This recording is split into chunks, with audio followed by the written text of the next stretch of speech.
बड़े मासूम साथी ने बड़े मासूम लहजे में ये आज मुझसे पूछा है, बिछड़ना कैसा होता है, जुदाई किसको कहते हैं।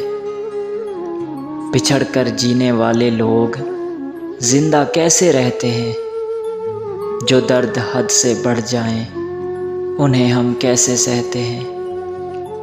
कि गम के मारे हुए लोग क्यों खामोश रहते हैं। मैं उसकी सारी बातों पर फ़कत इतना ही कह पाया, जो दिल में दर्द रखते हैं घड़ी भर वो नहीं सोते। अकेले में सिसकते हैं बज़ाहिर वो नहीं रोते।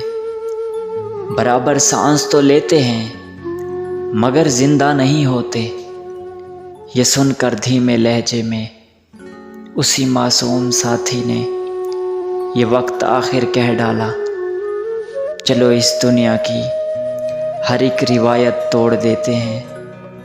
मोहब्बत में क्या रखा है, मोहब्बत छोड़ देते हैं, मोहब्बत छोड़ देते हैं।